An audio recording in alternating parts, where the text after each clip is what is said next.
आज का जो टॉपिक है, डे 2 का topic, energizing your energy body, प्राणमय कोशा, अ जर्नी इनटू 7 चक्रास।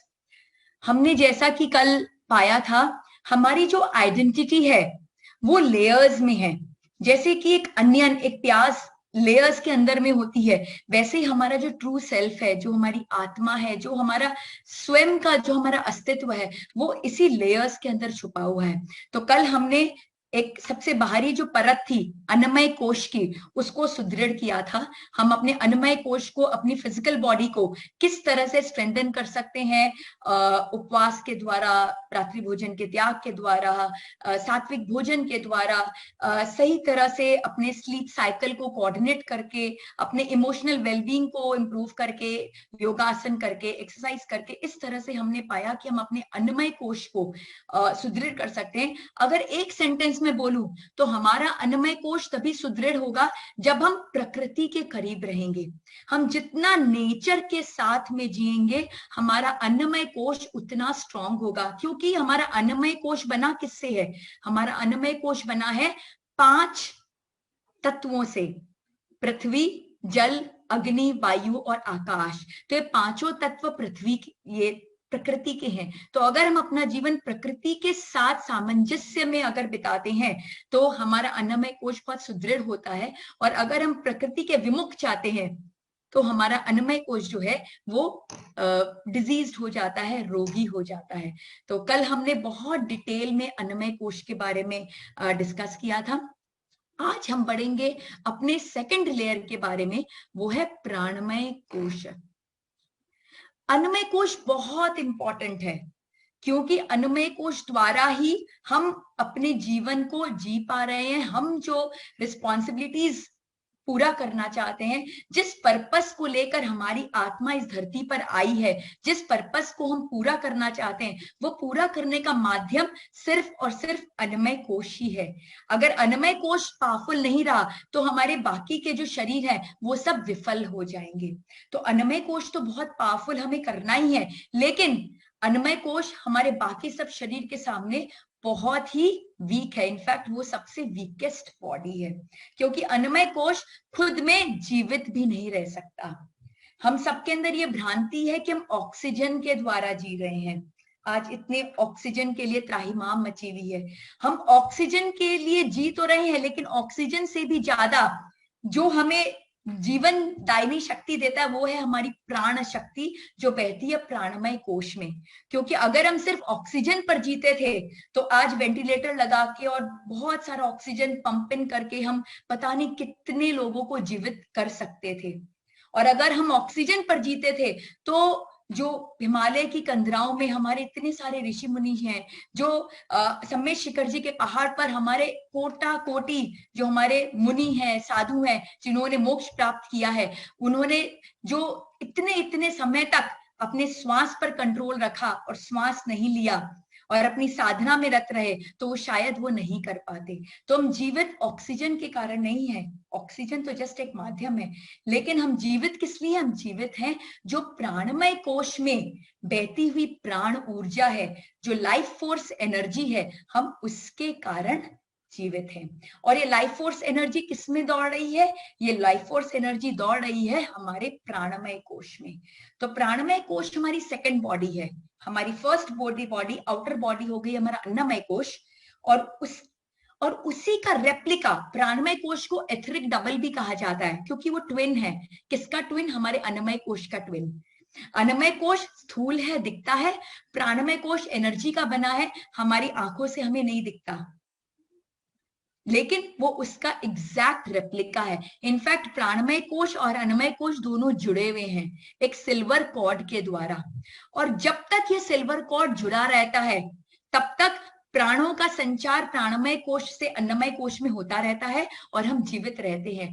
जिस क्षण ये सिल्वर कॉर्ड कट जाता है, प्राणों का संचार बंद हो जाता है और फिर हम चाहे जितने भी ऑक्सीजन पंप इन कर लें, हम जीवित नहीं रह पाते। तो प्राणमय कोश हमारा दूसरा शरीर है जो अत्यंत अत्यंत अत्यंत इंपॉर्टेंट है, और प्राणमय कोश बना है प्राण शक्ति के द्वारा।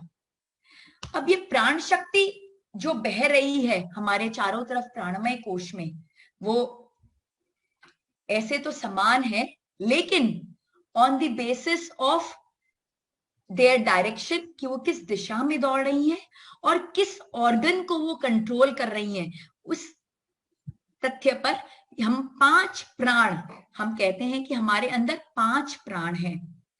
पहला हुआ प्राण, जो हम श्वास अपने अंदर लेते हैं, वो जो हमारे रेस्पिरेटरी सिस्टम को कंट्रोल करता है। इसे हम बाहर से अंदर लेते हैं, वो हमारे रेस्पिरेटरी सिस्टम को कंट्रोल करता है और हमारे हेड और हमारे चेस्ट, हमारे लंग्स को कंट्रोल करता है। इस रीजन पर वो ऑपरेट करता है। उसके बाद हमारा आता है उदान वायु। उदान वायु नीचे से ऊपर, इनसाइड टू आउटसाइड ऑपरेट करता है और हमारे सारे नर्वस सिस्टम को कंट्रोल करता है। तीसरा है समान वायु, जो आप इस चित्र में देख पा रहे हैं, जो एक सर्कुलर फॉर्मेट में है हमारे स्टमक के अराउंड। तो ये हमारा डाइजेस्टिव, इसे जटाग्नि भी कहते हैं, ये हमारा डाइजेस्टिव सिस्टम को कंट्रोल करता है और हमारे डाइजेशन, पाचन क्रिया में हमारी मदद करता है। चौथा हो गया व्यान वायु, जो सर्कुलेटरी सिस्टम को कंट्रोल करता है, हमारे पूरे बॉडी में एनर्जी को नाड़ियों द्वारा प्रवाहित करने में हमें मदद देता है। और पांचवा हो गया अपान वायु, जो आप देख रहे हैं डाउनवर्ड डायरेक्शन में है, जो हमारे एक्सक्रीटरी एंड रिप्रोडक्टिव ऑर्गन्स को कंट्रोल करता है। हमारे अंदर से हमारे जो बैड ये जो प्राण शक्ति है उसे बाहर एक्सपेल करने में हमारी मदद करता है। तो इस तरह से हमारे 5 प्राण हैं। नेचर में पांचों प्राण सेम है, कोई डिफरेंस नहीं है, लेकिन उनकी जो कार्य क्षमता है और उनकी जो उनका जो वर्क है, जो जिस एरिया में वो ऑपरेट करते हैं, उसके हिसाब से ये 5 भाग में विभाजित हैं। ये 5 जो प्राण हैं, हम इनके बारे में और डिटेल में डिस्कस करेंगे हम जब अपने 5वें दिन ज्ञानमय कोश की तरफ जाएंगे, जब हम कुंडालिनी जागरण की बात करेंगे। क्योंकि कुंडालिनी जागरण के समय हम जब अपने ज्ञानमय कोश को जागृत करना चाहते हैं, तो ये 5 प्राण के डायरेक्शन को बदल के उनमें और एनर्जी पुशन करके हम अपनी मां कुंडालिनी की शक्ति को और बढ़ा सकते हैं। लेकिन इसके बारे में हम चर्चा करेंगे 5वें दिन। आज हमें बस इतना ही समझना है कि ये जो प्राणमय कोश है, ये 5 प्राण द्वारा बना हुआ है, उसके द्वारा संचालित है। अब ये प्राण शक्ति दौड़ कैसे रही है हमारे चारों तरफ? तो जिस तरह ब्लड फ्लो करता है आर्टरीज और वेन्स के अंदर, उसी तरह प्राण शक्ति फ्लो करती है नाड़ीज के अंदर। नाड़ी क्या है? नाड़ी सूक्ष्म पाइप है। नाड़ी मतलब पाइप, तो ये सूक्ष्म पाइप है, दिखती नहीं है, सटल पाइप्स हैं, जिसके द्वारा एनर्जी हमारे प्राणमय कोश में फ्लो करता है और हमारे बाकी के शरीर को प्रवाहित की तरफ प्रवाहित होता है। तो हमारे अंदर 72,000 नाड़ियां हैं, 72,000 नाड़ियां हैं, जैसा कि आप पिक्चर सामने देख सक रहे हैं। इस तरह से नाड़ी हमारे शरीर में प्रवाहित हो रही है, जिसके द्वारा प्राण शक्ति उनके अंदर फ्लो कर रही है। एंड 72,000 नाड़ीज हमारे अंदर में व्याप्त हैं। और ये जो नाड़ी है, इसके अंदर जो एनर्जी फ्लो कर रही है, उनके कारण एक इलेक्ट्रोमैग्नेटिक एक फील्ड हमारे चारों तरफ क्रिएट हो जाती है। एनर्जी से जो फील्ड क्रिएट होती है उसे हम कहते हैं ऑरा। हम सभी ऑरा को जानते हैं, तो हमें ये जानना होगा कि ऑरा जो क्रिएटेड है वो हमारे प्राण शक्तियों के द्वारा क्रिएटेड है। अब ये साथ में ये भी जानना बहुत जरूरी है कि हम सबके अंदर जो प्राण शक्ति फ्लो कर रही है, सबका फ्रीक्वेंसी सेम नहीं है। जो ज्यादा पावरफुल है, ज्यादा बलिष्ठ है, ज्यादा सशक्त है, सांसारिक वे में नहीं, आध्यात्मिक वे में, जिनका मनोबल ज्यादा स्ट्रॉन्ग है, जो ज्यादा सशक्त है, जिनके 5 शरीर ज्यादा पावरफुल हैं, वे उनका जो एनर्जी है वो हायर फ्रीक्वेंसी पे वाइब्रेट कर रहा है। और जब उनकी हायर फ्रीक्वेंसी पे वाइब्रेट करती है एनर्जी, तो उनकी ऑरा जो है वो ज्यादा पावरफुल होती है। Length of the aura is directly proportional to the frequency of the prana energy. तो नाड़ियों के अंदर जो प्राण शक्ति प्रवाहित हो रही है वो जिस फ्रीक्वेंसी पे वाइब्रेट करती है उसी के हिसाब से हमारा ऑरा क्रिएट होता है। और अगर फ्रीक्वेंसी लो है, डिजीज जो इंसान होते हैं उनकी फ्रीक्वेंसी बहुत लो होती है, तो उनकी जो ऑरा होती है बहुत संकुचित होती है, जगह जगह बहुत सारे छेद होते हैं, पावरफुल नहीं होती। और जिनकी फ्रीक्वेंसी बहुत हाई होती है उनकी ऑरा बहुत सशक्त होती है, वो एक शील्ड की तरह होती है, एक सुरक्षा कवच की तरह होती है। वो इतनी पावरफुल होती है कि दुनिया की कोई भी ताकत, कोई भी नेगेटिव एनर्जी उनके अंदर इन्वेड ही नहीं कर सकती। आपको ये जानना आवश्यक है कि हम जब बीमार पड़ते हैं तो हमारे अंदर बीमारी आने के 6 महीने पूर्व हमारे प्राणमय कोश में बीमारी आ जाती है। तो जिसकी ऑरा कमजोर है वो इस बीमारियों को फटाफट टैप इन कर लेते हैं, अपने अंदर ले लेते हैं। बिकॉज जिसकी ऑरा कमजोर है उसके अंदर छोटे छोटे छेद हो जाते हैं, फिशर्स क्रिएट हो जाते हैं, जो ब्रह्मांड की नेगेटिविटी को, ब्रह्मांड के डिजीज को अपने अंदर अट्रैक्ट कर लेते हैं, अपने अंदर ले लेते हैं। और जिनकी ऑरा पावरफुल होती है वो एक कवच की तरह रहती है और कोई भी नेगेटिविटी को अंदर जाने नहीं देती। तो अगर हमें हेल्दी रहना है, अगर हमें स्ट्रांग रहना है, तो बहुत जरूरी है कि हमारा ऑरा बहुत स्ट्रांग हो। और ऑरा तभी स्ट्रांग होगा जब हमारी प्राण एनर्जी की फ्रीक्वेंसी बहुत स्ट्रांग होगी। रिसर्च ने प्रूव किया है कि एक हेल्दी इंसान की ऑरा अराउंड 2.4 मीटर्स के करीब है। एक बीमार इंसान की ऑरा 1.95 मीटर्स के करीब है। और एक इंसान जो मृत्यु के बिल्कुल करीब है उसकी ऑरा बिल्कुल संकुचित हो जाती है और 0.9 मीटर्स तक पहुंच जाती है। और वहीं जो स्पिरिचुअली एनलाइटेंड सोल है, हमारे जो बड़े बड़े ऋषि मुनि हैं, आचार्य हैं, उनकी ऑरा इतनी पावरफुल होती है कि वो किलोमीटर्स तक रन करती है। और उनकी ऑरा इतनी पावरफुल होती है कि उस ऑरा के अंदर जितने लोग आते हैं वो भी उससे प्रभावित हो जाते हैं। आप लोगों ने पाया होगा कि जब भी कोई बहुत बड़े महात्मा, हमारे ऋषि मुनि, हमारे महाराज जी जब हमारे शहर में आते हैं और अब हम उनकी वयावृत्ति में लग जाते हैं, हम उनकी सेवा में लग जाते हैं, तो हमारे सारे भाव ही बदल जाते हैं। तो भाव बदलने का कारण क्या है? कारण उनकी ऑरा है। जैसे उनकी ऑरा में आते हैं हमारा हर कुछ, हमारा इमोशंस, हमारा साइकोलॉजी, हमारा एवरीथिंग चेंजेस। इनफैक्ट हम खुद फील करते हैं कि हमारे अंदर कुछ एक्स्ट्रा एनर्जी आ गई है सब काम करने के लिए। दिन रात हम दौड़ते रहते हैं और वही जैसे वो विहार कर जाते हैं हम वापस से सेम टू सेम हो जाते हैं। तो हम उनकी ऑरा में थे इसलिए इतने चेंज हो गए, और जैसे ही उनकी ऑरा के बाहर निकले हम बैक टू नॉर्मल हो गए।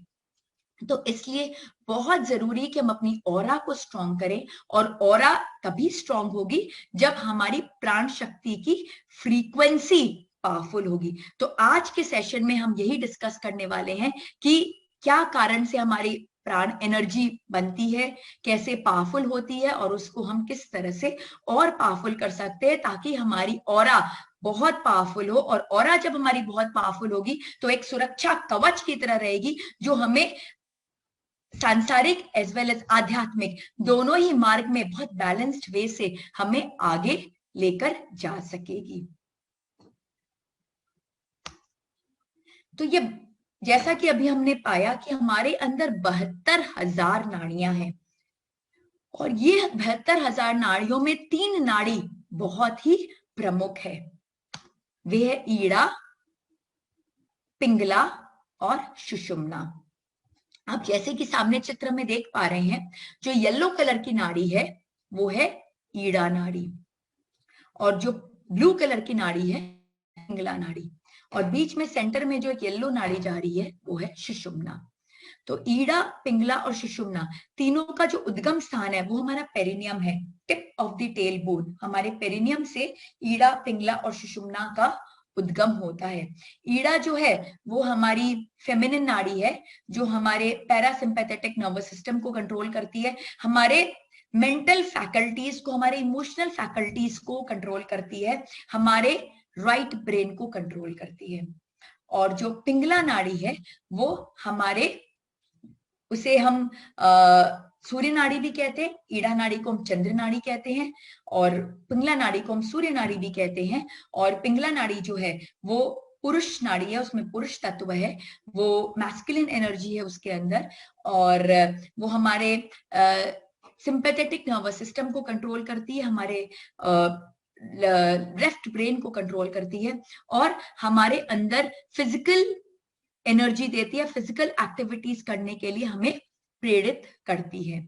और ये इनका उद्गम हो रहा है tip of the tail bone, हमारी जो रीढ़ की हड्डी का जो सबसे निचला भाग है वहां से इनका उद्गम हो रहा है, और ये स्पाइरल वे में हमारे यहाँ तक मिडिल ऑफ द आईब्रो, जिससे ग्लेबेला भी कहते हैं, जहां पर मेरी यहाँ पे बिंदी लगी हुई है, ये मिड ऑफ द आईब्रो, यहाँ पर जाकर वे मर्ज कर जाते हैं फाइनली।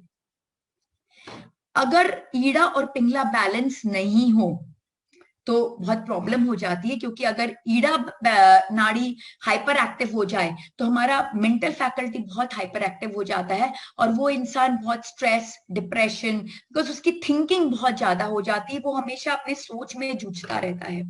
और उसी तरह अगर पिंगला नाड़ी ज्यादा एक्टिवेटेड हो जाए, इम्बैलेंस हो जाए, तो फिर वो आदमी अपनी फिजिकल एनर्जी को बहुत यूज करता है, और वो उस तरह से डिसबैलेंस हो जाता है। तो इसलिए बहुत इंपॉर्टेंट है कि हमें अपने ईड़ा और पिंगला नाड़ी को बिल्कुल बैलेंस वे में रखना चाहिए, और इन्हें बैलेंस करने का सबसे सरल उपाय है अनुलोम विलोम प्राणायाम।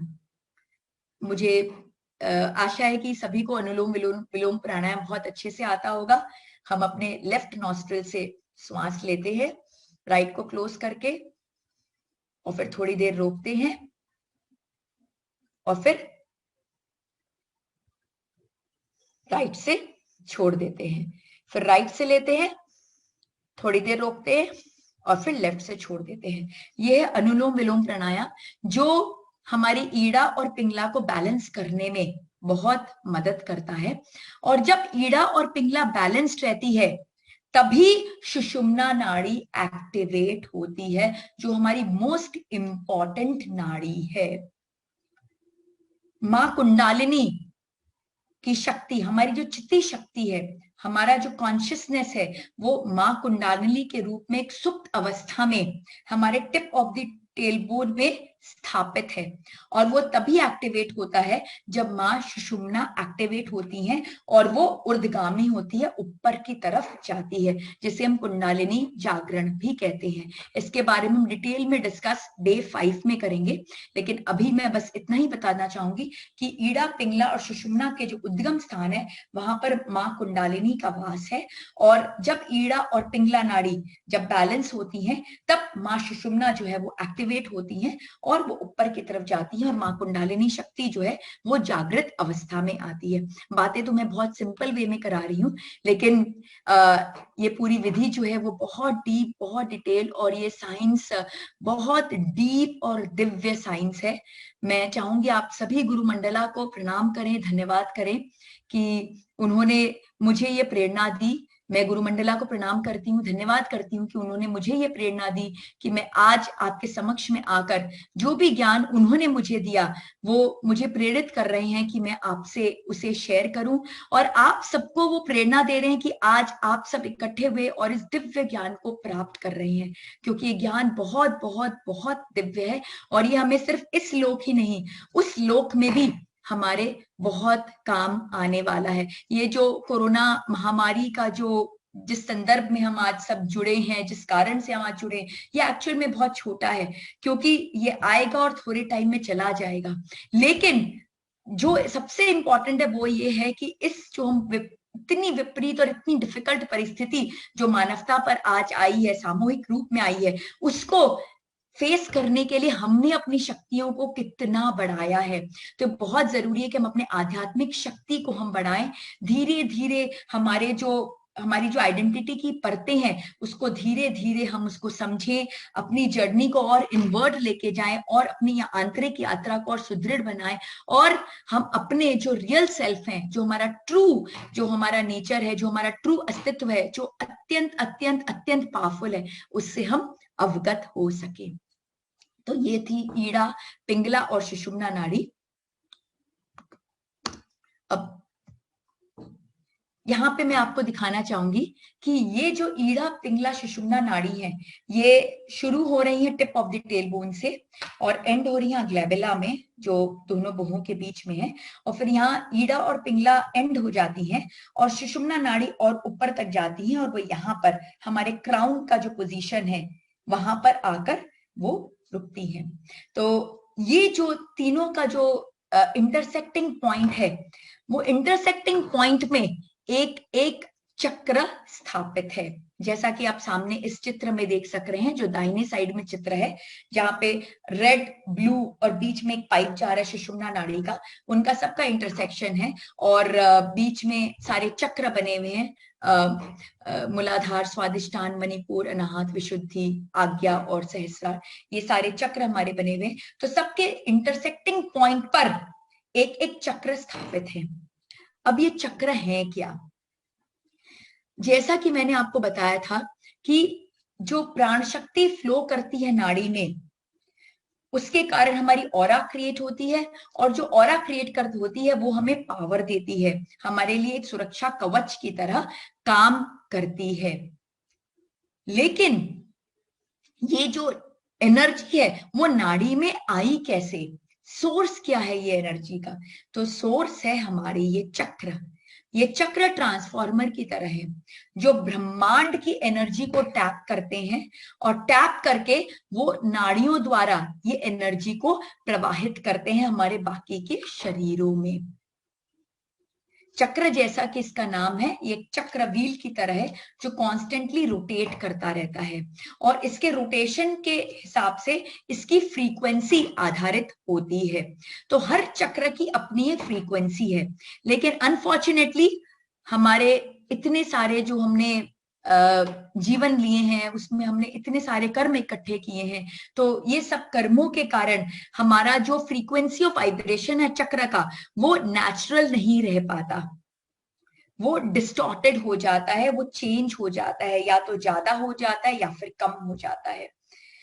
और जब ये फ्रीक्वेंसी चक्र का ज्यादा या कम, उसकी वाइब्रेशनल रोटेशनल फ्रीक्वेंसी जो है वो बदल जाती है, नेचुरल फ्रीक्वेंसी से ज्यादा हो जाती है या कम हो जाती है, तब वो या तो ज्यादा एनर्जी नाड़ियों में प्रवाहित करता है या फिर कम एनर्जी प्रवाहित करता है। जब स्पीड ज्यादा हो गई तो ज्यादा एनर्जी फ्लो करेगी, जब स्पीड कम हो गई तो कम एनर्जी फ्लो करेगी। और दोनों ही सिचुएशन में वो हमारे हेल्थ के लिए और हमारे बाकी बॉडीज के हेल्थ के लिए बिल्कुल भी अच्छा नहीं होता।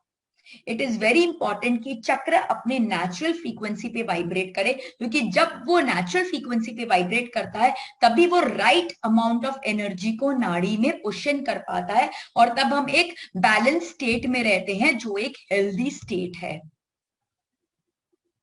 So it is very important कि हम चक्र की जो फ्रीक्वेंसी है, वाइब्रेशनल रोटेशनल फ्रीक्वेंसी है, उसे हम नेचुरल फ्रीक्वेंसी पर ला सके। एक बार हम सातों चक्र को एक बार हम समझेंगे।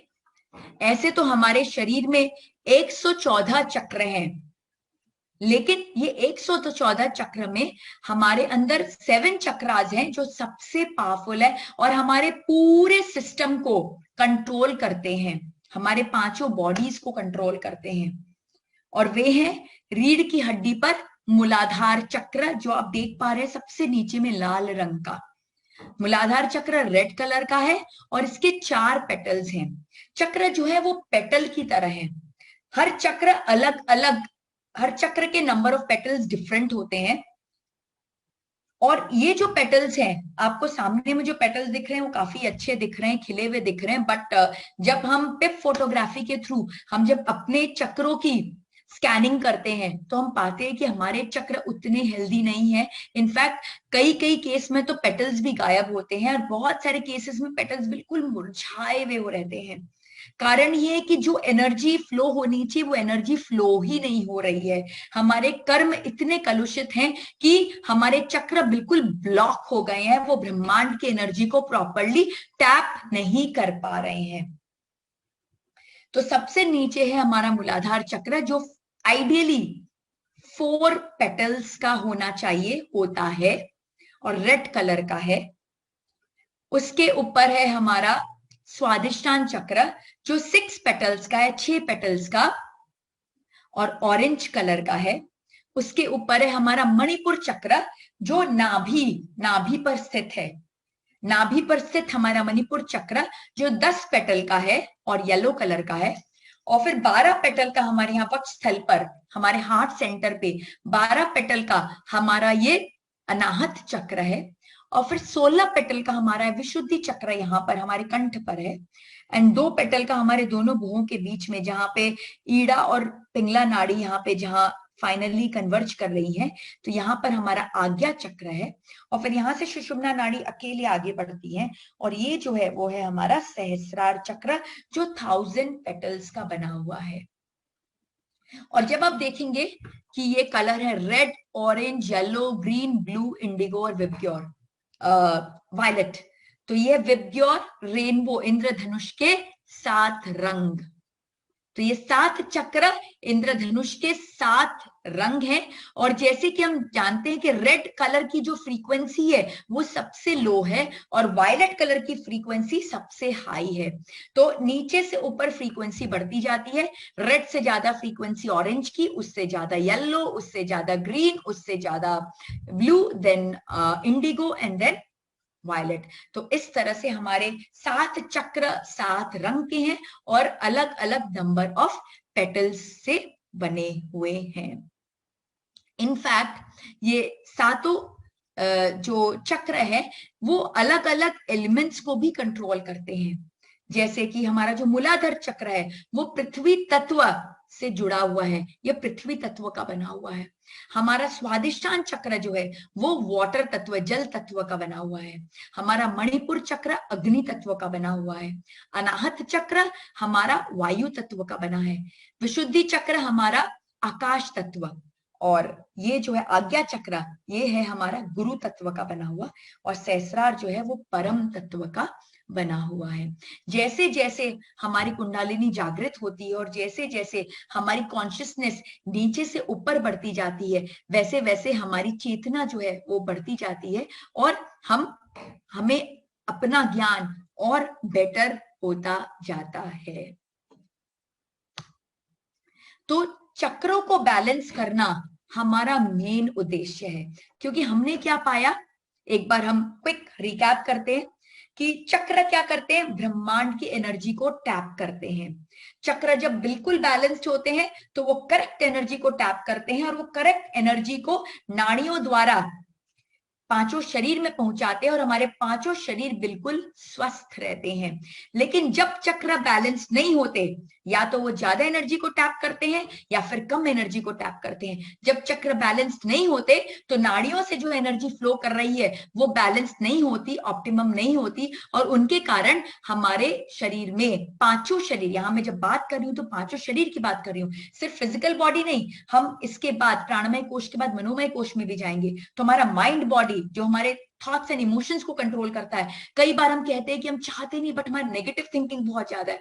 वो इसलिए बहुत ज्यादा है, हमारे अंदर फियर बहुत ज्यादा है, हमारे अंदर स्ट्रेस बहुत ज्यादा है, बहुत सारे हमारे अंदर साइकोलॉजिकल इश्यूज हैं। उसका कारण ये है कि हमारा जो मनोमय कोश में जो प्राण शक्ति जा रही है वो बैलेंस्ड नहीं है।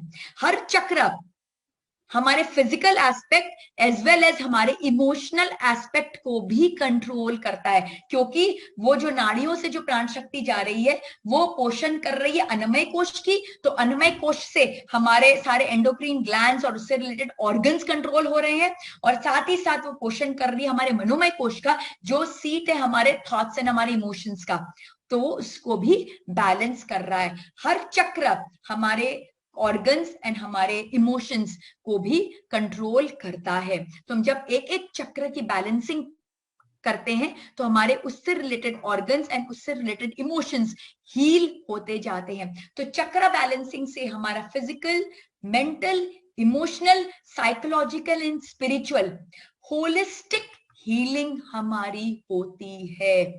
चक्र जो है वो बेस है, चक्र बेस है हमारे एग्जिस्टेंस का।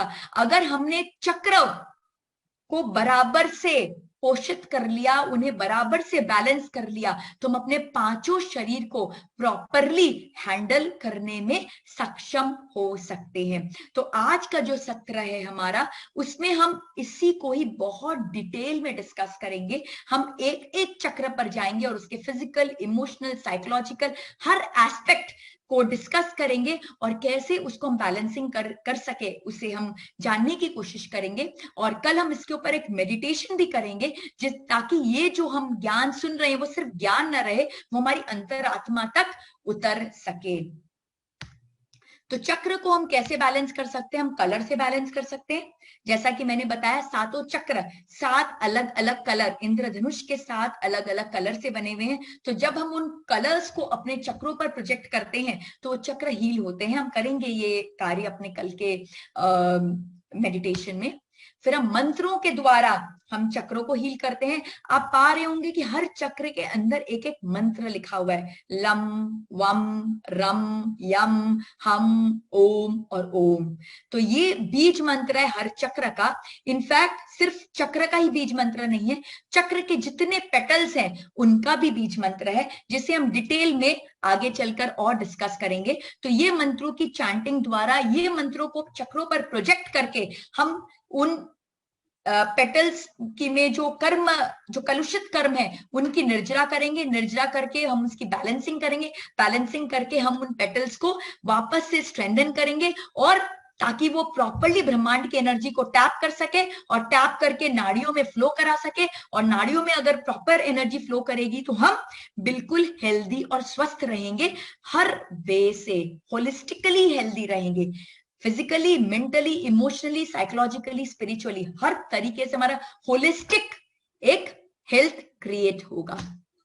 फिर तीसरा हो गया एलिमेंट्स। जैसे कि मैंने अभी बताया था, हर चक्र अलग अलग एलिमेंट से बना है।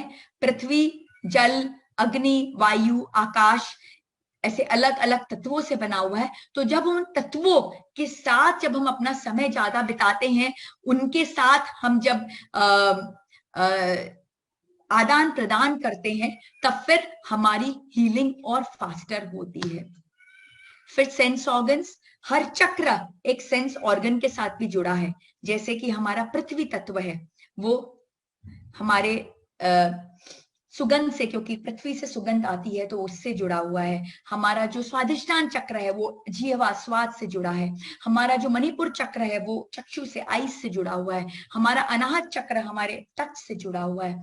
हमारा विशुद्धि चक्र जो है वो हमारे ये सुनने की जो शक्ति है उस इंद्री से जुड़ा है। तो अलग अलग इंद्रियों से हमारे अलग अलग चक्र जुड़े हुए हैं, जिसको अगर हम और स्ट्रेंथन करेंगे तो वो चक्र हमारे हील होते जाएंगे।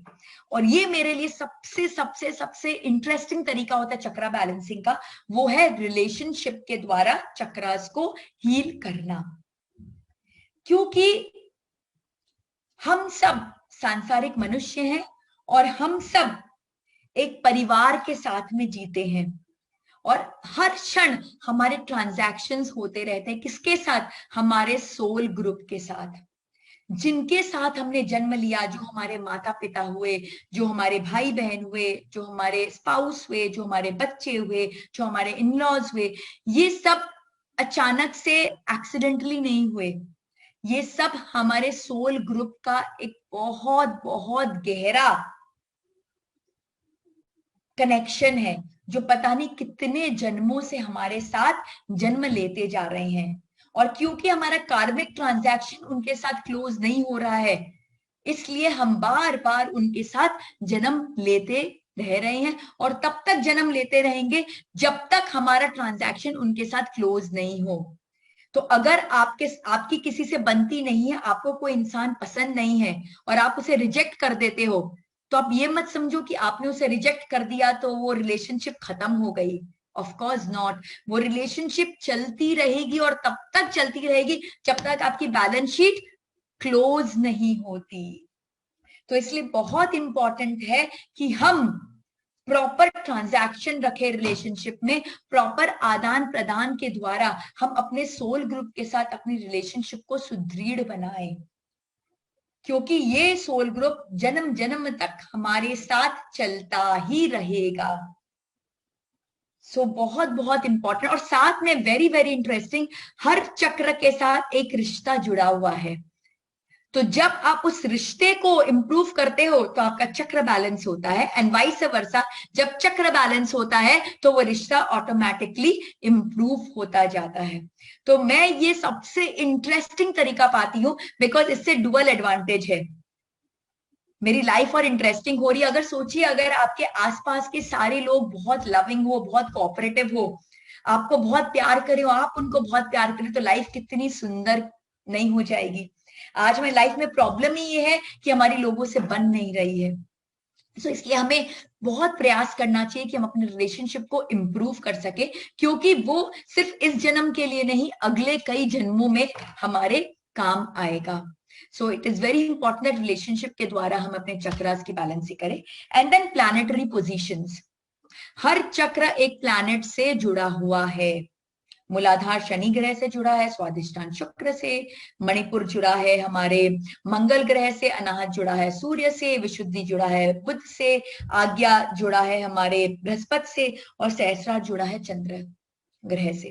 तो इस तरह से सातों ग्रह जो है वो हमारे सातों चक्रों के साथ जुड़े हैं। तो जब हमारे चक्र बैलेंस होते हैं तो हमारा एस्ट्रोलॉजिकल चार्ट भी इंप्रूव हो जाता है। तो आपको कोई एस्ट्रोलॉजर के पास जाने की आवश्यकता नहीं है। सिंपल आप अपने चक्रों की बैलेंसिंग करते जाइए, आपके ग्रह अपने आप इंप्रूव होते जाएंगे और आपके सपोर्टिव होते जाएंगे। एंड देन योगिक क्रियाज, योगासन, प्राणायाम, ये सब हम काफी डिटेल में अपने 5th सेशन ज्ञानमय कोश के दिन हम डिस्कस करेंगे।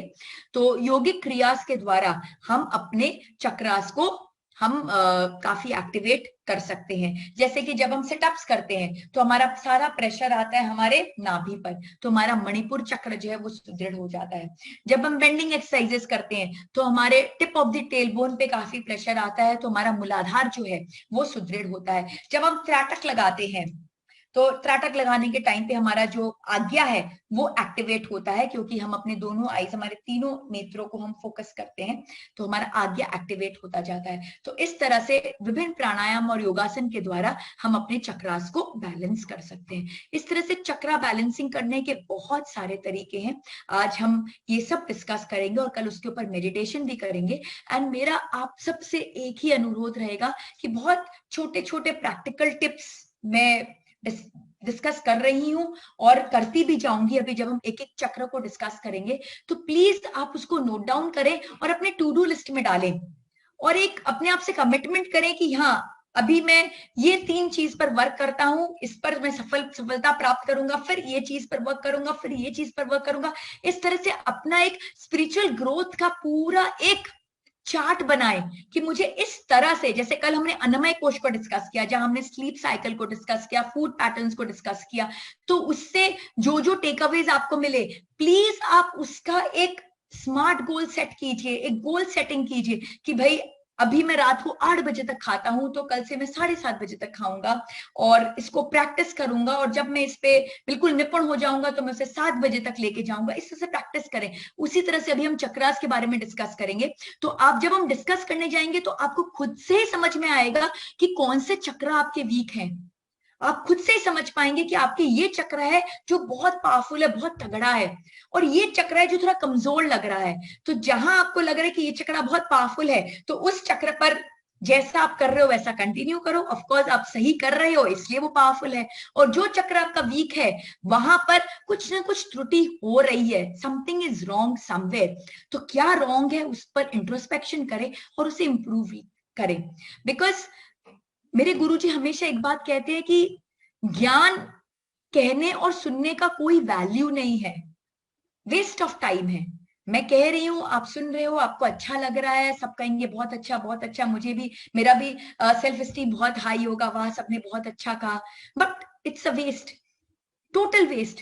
इसका फायदा तभी है जब आप उसको अपने जीवन में उतारो, आपका जीवन उस चर्या का बन जाए, जो हम डिस्कस कर रहे हैं आपका जीवन उसी शैली का हो जाए, तब उस ज्ञान का फायदा है। अदरवाइज ज्ञान तो अनंत है, अनंत ज्ञान है, अनंत ज्ञान है। आज मुझे मौका मिला आपको बोलने का, इस तरह से मेरे जैसे हजारों करोड़ों लोग हैं जो शायद मुझसे भी अच्छा आपको एक्सप्लेन कर पाएंगे, लेकिन कोई फायदा नहीं जब तक आप उसे अपनी अंतरात्मा में ना उतारो।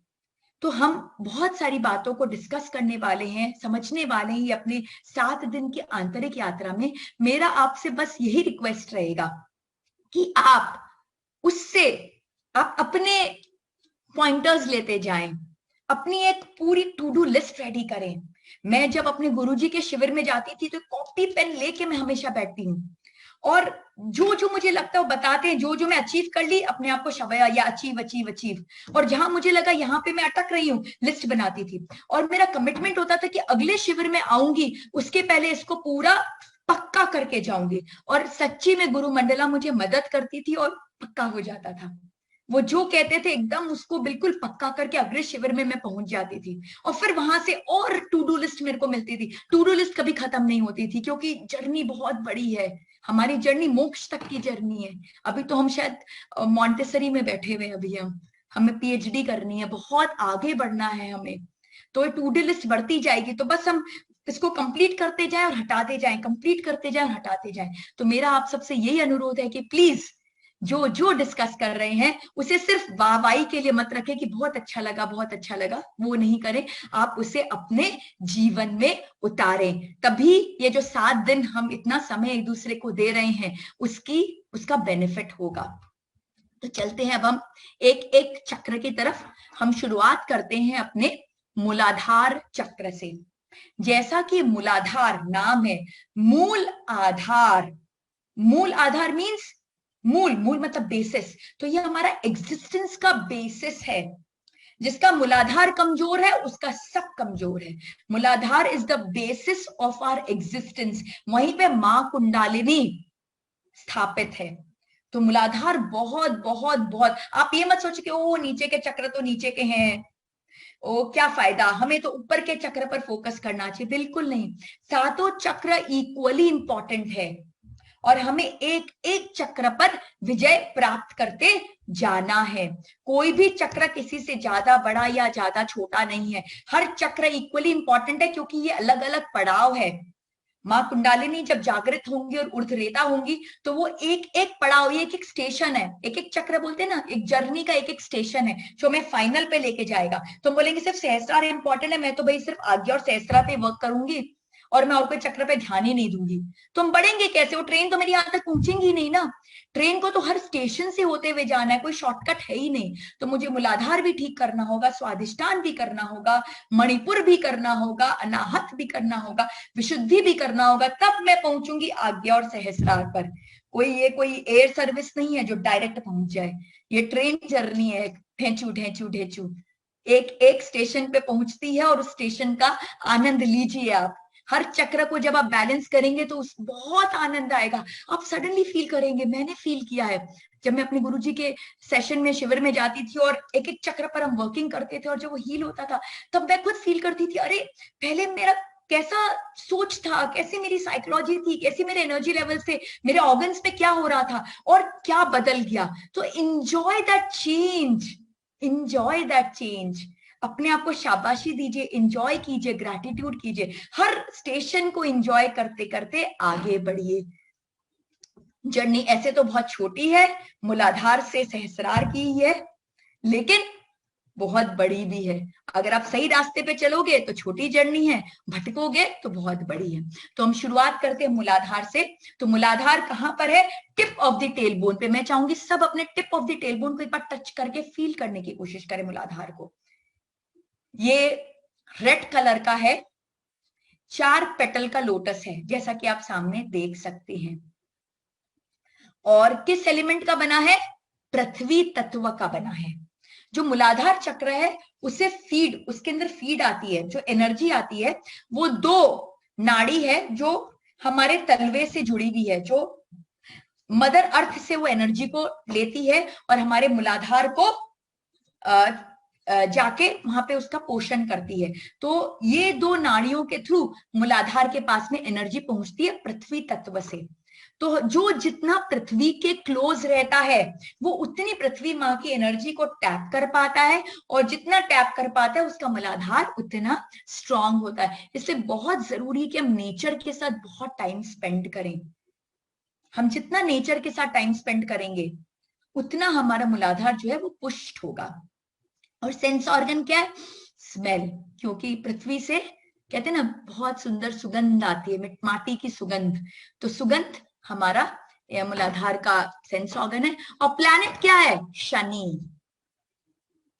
शनि क्या कराता है? शनि बहुत मेहनत कराता है, शनि हार्डवर्क कराता है।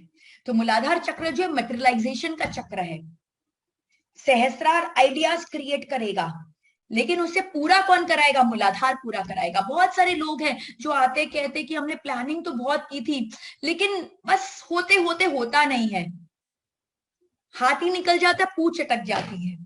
तो अगर आप इस कैटेगरी में फॉल करते हो तो पक्का आपका मूलाधार जो है वो ब्लॉक्ड है, वो बैलेंस्ड नहीं है, क्योंकि मूलाधार ही हमें कार्य करने की क्षमता देता है, हमें परिश्रम करवाता है, मटेरियलाइज करवाता है। ये मूल आधार है। और इसके ऑर्गन्स क्या है? ये हमारे स्केलेटल सिस्टम को पूरा कंट्रोल करता है। हमारे अंदर 206 हड्डियां हैं, तो 206 हड्डी जो है इनको पूरा हमारे स्केलेटल सिस्टम को मूलाधार चक्र कंट्रोल करता है। और साथ में जो चक्र जहां पे लोकेटेड है वो वहां के एंडोक्राइन ग्लैंड क्या है? हमारे एंडोक्राइन ग्लैंड्स बहुत इंपॉर्टेंट है, क्योंकि एंडोक्राइन ग्लैंड्स हार्मोन सिक्रीट करते हैं और वो हार्मोन्स उस एरिया के ऑर्गन्स को कंट्रोल करते हैं, उनकी ग्रोथ में हमें हेल्प करते हैं। तो जो 7 चक्र हैं वो हमारे उस जगह के एंडोक्राइन ग्लैंड को कंट्रोल करते हैं, जिसके द्वारा वो वहां के ऑर्गन्स को कंट्रोल कर रहे हैं। तो मूलाधार का पोजीशन का tip of the tail bone, तो वहां पे कौन सा एंडोक्राइन ग्लैंड है? सुप्रारेनल ग्लैंड्स, जो एड्रिनलिन और नॉन एड्रिनलिन इसको सिक्रीट करता है। फाइट एंड फ्लाइट रिस्पॉन्स हमें देता है कि भाई कोई सिचुएशन आती है तो हम उसको लेके भिड़ते हैं कि हम भाग जाते हैं। ये जो हमारे अंदर ये जो क्रिएट करता है वो मूलाधार चक्र ही है। तो वहां पर कौन सा हमारा सिस्टम है? एक्सक्रीटरी सिस्टम है। तो एक्सक्रीटरी सिस्टम हमारा एनस, हमारी किडनी, तो ये हमारा जो जितने भी हमारे क्या बोलते हैं एक्सक्रीशन से रिलेटेड जितने भी ऑर्गन्स हैं वो सारे हमारे मूलाधार चक्र से कंट्रोल्ड होते हैं। तो जिसका मूलाधार चक्र स्ट्रांग है उसका एक्सक्रीटरी सिस्टम जो है वो स्ट्रांग रहता है, और जिसका मूलाधार चक्र वीक होता है उसे कॉन्स्टिपेशन, डायरिया, इस तरह की प्रॉब्लम्स रहती है, उसे आर्थराइटिस टाइप की प्रॉब्लम होती है, उसके बोन्स कमजोर होते हैं, because skeletal and excretory system को मूलाधार कंट्रोल करता है। इसलिए फिजिकल डिजीज हम क्या हो सकती हैं? High blood pressure, bone related problems, हमारे bowel problems, constipation, diarrhoea, etcetera etcetera. और रोल क्या है इसका? मूलाधार हमें स्टेबिलिटी एंड सिक्योरिटी प्रोवाइड करता है, हमें एक्टिव बनाता है, जैसा मैंने कहा एक कंट्रोल्ड होता है शनि ग्रह के द्वारा, तो हमें फिजिकली एक्टिव बनाता है, हमें पर्पसफुल बनाता है, हमें एम्पावर करता है, सिचुएशन को चार्ज में लेने की हमें क्षमता देता है। जैसा मैंने बताया एड्रिनलिन ग्लैंड्स को कंट्रोल कर रहा है, तो फ्लाइट एंड फाइट रिस्पॉन्स है, तो दोनों ही रिस्पॉन्स हमें देखना व्हाट इज करेक्ट, तो कौन से सिचुएशन में क्या हमें रिस्पॉन्ड करना है, फ्लाइट करना है, फाइट करना है, कि उसे हैंडल करना है, क्या करना है हमें, वो मूलाधार चक्र हमें बताता है, वो हमें नेचर के करीब लेके जाता है। लेकिन अगर मूलाधार चक्र बैलेंस नहीं हो तो 2 सिचुएशन है, या तो एनर्जी बहुत ज्यादा फ्लो कर रही है और वो बहुत ब्लोन आउट हो गया है तो हम हाइपर एक्टिव हो जाते हैं, दिन भर हम दौड़ते भागते रहेंगे without any results, without results will just keep running from here and there, तो हम हाइपर एक्टिव हो जाते हैं, हम अग्रेसिव हो जाते हैं, हम रिजिड हो जाते हैं, हम डोमिनेटिंग हो जाते हैं, एक्सप्लॉयटेटिव हो जाते हैं, और हम नेचर से दूर हो जाते हैं, हम ग्राउंडेड नहीं रहते। और वहीं अगर मूलाधार चक्र अगर हमारा संकुचित हो जाता है, मूलाधार चक्र अगर हमारा संकुचित हो जाता है तो हम बहुत फियरफुल हो जाते हैं, एंग्शियस हो जाते हैं। फियर जो है वो रिसाइड करता है हमारे मूलाधार चक्र में। तो आज की जो स्थिति बनी है यहाँ पर हम सब में से बहुत लोगों का मूलाधार चक्र काफी अफेक्टेड हुआ है, क्योंकि फियर एनर्जी बहुत क्रिएट हो गई हम सबके अंदर। तो हम फियरफुल हो जाते हैं, एंग्शियस हो जाते हैं, इनसिक्योर फील करते हैं, हम फिजिकली एक्टिव नहीं रहते, हम लेजी हो जाते हैं, और हम अपनी रेगुलर जो रोटी कपड़ा और मकान, ये हमें मूलाधार ही दिलाता है। हमारी जो बेसिक नीड्स है उसकी पूर्ति मूलाधार कराता है। तो हम अपनी बेसिक नीड्स के साथ भी हम स्ट्रगल करते रहते हैं जब हमारा मूलाधार स्ट्रॉन्ग और पुष्ट नहीं होता तब। और अब जैसा कि मैंने कहा, मेरा सबसे इंपॉर्टेंट जो बैलेंसिंग का तरीका वो रिलेशनशिप। तो कौन से रिश्ते को कंट्रोल करता है मूलाधार? हमसे जो डिपेंडेंट लोग हैं, जो हमसे नीचे हैं, जो हम पर आश्रित हैं, हमारे सबऑर्डिनेट्स, हमारे स्टाफ, हमारे वर्कर्स, ये सब, या फिर हमारे बच्चे, मतलब वो लोग जो हम पर आश्रित है, जो हम पर डिपेंडेंट है, उन सबको मूलाधार कंट्रोल करता है। तो अगर आपको अपना मूलाधार स्ट्रॉन्ग करना है तो आप इनके साथ अपना रिश्ता इंप्रूव कर लीजिए, क्योंकि भगवान को आप धन्यवाद दीजिए कि उन्होंने आपको मौका दिया कि इतने सारे लोग आप पर आश्रित हैं, आपको उनको देख रेख करने की आपको वो मिली है, वो कार्य मिला है आपको। तो ये आपके लिए बहुत सौभाग्य की बात है, क्योंकि अब ब्रह्मांड तो चलता रहेगा, आप होगे या नहीं होगे, किसी के रहने नहीं रहने से कुछ नहीं रुकता। ये सृष्टि निरंतर चलती रहती है। आप सोच रहे ये लोग मुझ पर डिपेंडेंट है, कल आप नहीं होंगे तो किसी और पे डिपेंडेंट हो जाएंगे। तो इतना अपने ऊपर में मान मत कीजिए कि मेरे ऊपर डिपेंडेंट है। उल्टा आप अपने अंदर ये ग्रैटिट्यूड की भावना लाए कि ये लोग मेरे ऊपर डिपेंडेंट है, तो मैं किस तरह से बेस्ट टू बेस्ट तरीके से अपना जो कर्तव्य है वो पूरा कर सकूं। तो अपने रिलेशनशिप को अपने सबऑर्डिनेट्स के साथ में, जो लोग आप पर आश्रित हैं, उनके साथ आप इंप्रूव कीजिए। और मंत्र क्या है मूलाधार का? लम।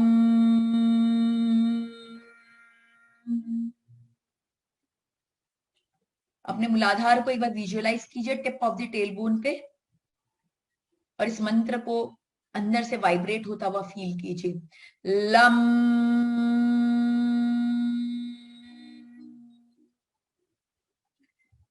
लम।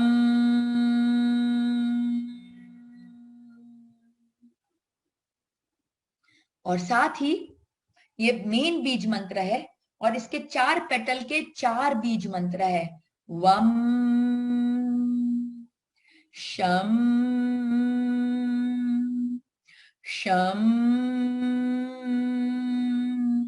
सम, वम शम शम सम, वम शम शम सम, वम शम शम सम, वम शम शम सम। इस पर कल हम बहुत डिटेल में मेडिटेट भी करने वाले हैं। तो ये मंत्र को जब हम चैंटिंग करते हैं तो ये मंत्रों से वाइब्रेशन निकलती है। मंत्र क्या? मंत्र ऊर्जा है, वाइब्रेशन है। तो जब वो वाइब्रेशन मंत्रों से निकलती है और प्रोजेक्ट करती है चक्र पे और उनके पेटल्स पे, तो ये चक्र जो है वे जीवित हो जाते हैं, उनमें एनर्जी का प्रवाह शुरू हो जाता है। तो ये है हमारा skeletal system and excretory system, जिसको हमारा मूलाधार चक्र कंट्रोल करता है। मैं चाहूंगी बहुत ध्यान से आप ये डायग्राम्स को देखें, क्योंकि कल जब हम ये ध्यान करेंगे तो अगर हम ये सब चक्रों, ये सारे ऑर्गन्स की पोजीशंस को, उनके शेप्स को अगर हम प्रॉपरली फील कर पाएंगे तो हमारी जो हीलिंग है वो और भी पावरफुल हो पाएगी और अच्छे से हो पाएगी। अब कुछ प्रैक्टिकल सॉल्यूशंस, प्रैक्टिकल टिप्स मूलाधार को बैलेंस करने के लिए। सबसे पहले take care of your physical body, exercise as well as relax. बहुत जरूरी है एक समता का भाव लाना। कई लोगों को मैं देखती हूँ भागते रहते भागते रहते भागते रहते और फिर एकदम बर्न आउट हो जाते हैं। That is not good. उनका मूलाधार हाइपर एक्टिव है, ब्लोन आउट है। और कई लोग बहुत लेजी होते हैं, रिलैक्स ही करते रहते हैं, तो कभी मेटेरियलाइज ही नहीं कर पाते। तो हमें बैलेंस लाना है अपने जीवन में। हमें मूलाधार को बिल्कुल बैलेंस्ड वे में करना है। Second, spend time with nature, हमें ग्राउंडेड होना है, क्योंकि मूलाधार जो है वो पुष्ट कैसे हो रहा है, धरती माँ की एनर्जी से। तो हम जितना धरती माँ के साथ समय स्पेंड करेंगे, कई तरह से आप अपने प्लांट्स को वाटर कर सकते हैं, प्लांट्स लगा सकते हैं, मिट्टी में नंगे पांव घास पे चल सकते हैं, मिट्टी पे में खेल सकते हैं, मॉर्निंग वॉक्स पे जब आप जाते हैं तो फील कीजिए वो 5 तत्व को। और कोशिश करिए कि जब आप वॉक करते हैं तो आप शूज, अगर ऐसे मिट्टी और घास जैसी अगर कुछ जगह है जहां डायरेक्ट आप धरती माँ को फील कर सकते हैं, तो वहां पे आप नंगे पांव थोड़ा देर रहकर उसे महसूस करने की कोशिश करें। तो spend time with nature. Then third is take care of basic financial needs, क्योंकि मूलाधार रिलेटेड है रोटी, कपड़ा और मकान के साथ। तो बहुत जरूरी है कि हमारी जो बेसिक नीड्स है, अगर वो प्रॉपरली फुलफिल्ड है तो हमारा मूलाधार जो है वो बिल्कुल सुदृढ़ है। बैलेंस्ड वर्किंग आवर्स, जैसा कि मैंने कहा, बहुत ज्यादा अपने आप को बर्नआउट भी नहीं करना है, बिकॉज वो हाइपर एक्टिव मूलाधार का सिचुएशन हो जाता है, और हमें लेजी भी नहीं बनना है, हमें बिल्कुल बैलेंस तरीके से, बिकॉज जीवन का आधार ही सम है। हमारे जैन धर्म का जो आधार है वो समता के ऊपर में, सब कुछ समभाव। तो हमें हर चीज में समता लेके आनी है। तो हम जो काम भी करते हैं उसमें भी समता लानी है, कि कुछ समय हम बाहरी संसार को दें और फिर कुछ समय हम आंतरिक को भी दें। तो जब हम आंतरिक को देते हैं तो रिलैक्सेशन होता है, और जब बाहरी को देते हैं तो वो वर्किंग होती है। तो balanced working hours, and very very very important, take care of people dependent on you. अगर आपको स्केलेटल प्रॉब्लम है, अगर आपके एक्सक्रीटरी सिस्टम में प्रॉब्लम है, कॉन्स्टिपेशन, डायरिया, बावल प्रॉब्लम्स हमेशा आपको रहते हैं, तो प्लीज प्लीज प्लीज सोचिए थोड़ा कि जो लोग आप पर आश्रित हैं उनके साथ आपका व्यवहार कैसा है। इमीडिएटली व्यवहार तो आपका ही है ना, आप ठीक कर लीजिए व्यवहार को, और तुरंत आप देखेंगे सारी प्रॉब्लम्स आपकी ठीक हो जाएंगी। अब हम बढ़ते हैं अपने अगले चक्र की तरफ, वो है स्वादिष्टान चक्र। वो है हमारे नाभि से 4 अंगुल नीचे स्वादिष्टान चक्र। ये चक्र बना है 6 पेटल्स का, ऑरेंज कलर का। मैं चाहूंगी आप लोग सब नाभि से 4 अंगुल नीचे टच करें, थोड़ा स्वादिष्टान को टच करके फील करने की कोशिश करें। 6 पेटल्स का ये चक्र है, ऑरेंज कलर का है, और कौन सा एलिमेंट है, ये जल तत्व का बना हुआ है। और जैसा कि इसका नाम है स्वादिष्टान, स्वाद, टेस्ट, तो ये इसका सेंस ऑर्गन है टेस्ट। और प्लैनेट क्या है, शुक्र, क्योंकि स्वादिष्टान हमें क्या कराता है, भोग कराता है। हमारे जीवन में जितनी भी अच्छी अच्छी चीजें जो है एकदम भोग की, वो सब स्वादिष्टान ही लाकर हमें देता है। और ऑर्गन्स क्या है, अब स्वादिष्टान कहाँ लोकेटेड है उसको विजुअलाइज कीजिए, तो तुरंत आपको पता चल जाएगा। मुझे बताने की आवश्यकता भी नहीं होगी कि स्वादिष्टान किसको कंट्रोल करता है। तो स्वादिष्टान लोकेटेड है हमारे रिप्रोडक्टिव सिस्टम के आसपास। तो ये हमारे रिप्रोडक्टिव सिस्टम्स को कंट्रोल करता है, हमारे लोअर बैक को कंट्रोल करता है। एंड बिकॉज ये वाटर एलिमेंट का बना है, तो जितने भी हमारे liquid based blood, lymph, castus juice, sperm, ये सब चीजों को स्वादिष्टान कंट्रोल करता है। और डिजीज क्या आएगी, स्वादिष्टान अगर बैलेंस नहीं होगा, रिप्रोडक्शन रिलेटेड डिजीज आएंगी, मेंस्ट्रुअल साइकिल रिलेटेड डिजीज आएंगी, blood sugar, diabetes, lower back pain, etcetera etcetera, इस तरह का होगा। और रोल क्या है स्वादिष्टान का, स्वादिष्टान कराता क्या है, स्वादिष्टान किससे जुड़ा है, शुक्र ग्रह से जुड़ा है। स्वादिष्टान किससे जुड़ा है, टेस्ट से जुड़ा है। स्वादिष्टान किससे जुड़ा है, जल तत्व से जुड़ा है। जल तत्व क्या है, जल तत्व बहता रहता है, एकदम फ्री फ्लोइंग। तो ये हमारे अंदर क्या कराता है, ये हमारे अंदर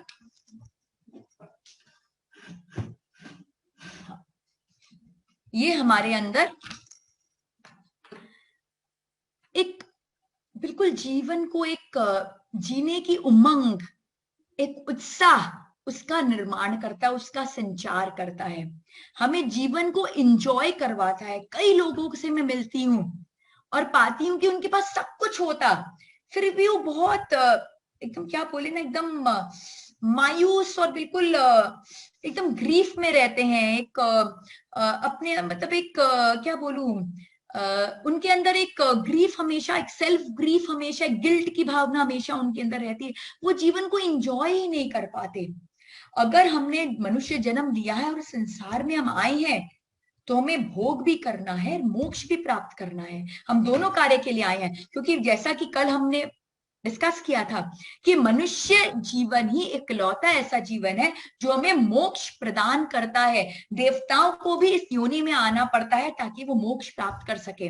तो ये जो है, ये डुअल पर्पस के लिए हमको शरीर मिला है। जब संसार में आए हो तो संसार को एंजॉय करो, आपका परिवार है उसे एंजॉय करो, आपको जो वैभव मिला उसे एंजॉय करो, लेकिन सात्विक तरीके से। ये बहुत इंपॉर्टेंट है।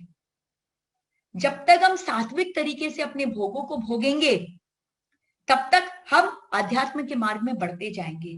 और जहां सात्विकता खत्म हो जाएगी, तामसिकता आ जाएगी, तब हम उस भोग में लिप्त हो जाएंगे और हम उसी में ही अपना जीवन समाप्त कर देंगे और हमारा जीवन पूरा वेस्ट हो जाएगा। तो हमें सात्विक भोग करना बहुत जरूरी है और वो स्वादिष्टान कराता है। क्योंकि अगर हम वो भोग, क्योंकि हम एक पर्पस को लेके हमें जीवन में आए हैं। हमने जब ये जन्म लिया और जिस परिवार में जन्म लिया है, हम उसके कुछ कारण से हमने उस परिवार में जन्म लिया है, क्योंकि हम वो चीजों को एक्सपीरियंस करना चाहते हैं। और अगर आप उस परिवार में आके वो चीजों को एक्सपीरियंस नहीं कर रहे हो, इसका मतलब कि आप जो पर्पस को लेके आए उस पर्पस को फुलफिल नहीं कर रहे हो। और अगर आप उस पर्पस को फुलफिल नहीं कर रहे हो तो वापस से पुनरपि मरणन पुनरुपि जन्म, वापस से आप उस 84 लाख योनि की साइकिल में होते जाएंगे। तो बहुत जरूरी है कि जो चीज भोगने के लिए हम आए हैं उसे हम भोग लें, लेकिन सात्विक तरीके से। और एक बार भोग लिया तो हम आगे बढ़ते जाएं, अटके नहीं। जब सात्विकता से हम भोगते हैं ना तो हम अटकते नहीं हैं, हम निरंतर बढ़ते जाते हैं। डिटैचमेंट का भाव रहता है हमेशा। सात्विक भोग में डिटैचमेंट का भाव रहता है और तामसिक भोग में एक अटैचमेंट का भाव रहता है। छुटती नहीं है चीज, सात्विकता में छुटती जाती है। धीरे धीरे आप खुद पाएंगे कि कल ये चीज अच्छी लग रही थी, आज उसमें कोई इंटरेस्ट नहीं है, आगे बढ़ गए। अब इसमें इंटरेस्ट नहीं है, आगे बढ़ गए। अंदर से आपकी कॉन्शियसनेस आपको विमुख करती जाएगी चीजों से। आपको फोर्सफुली विमुख नहीं होना है, क्योंकि अगर आप फोर्सफुली विमुख होंगे तो फिर से आपको अटैचमेंट क्रिएट होगा उसके लिए, क्योंकि आपने अंदर से नहीं किया था। और जब आप अपनी चेतना को ऊपर करते करते विमुख होंगे तब आप स्वतः ही होते जाएंगे। सोनल दी, सॉरी टू इंटरप्ट यू, आप एक बार व्यू ऑप्शंस में ऊपर देखिए, आप अपने इसमें स्क्रीन वाले में, उसमें एनोटेशंस डिसेबल कर दीजिए तो कोई ड्रॉ नहीं करेगा। Okay okay.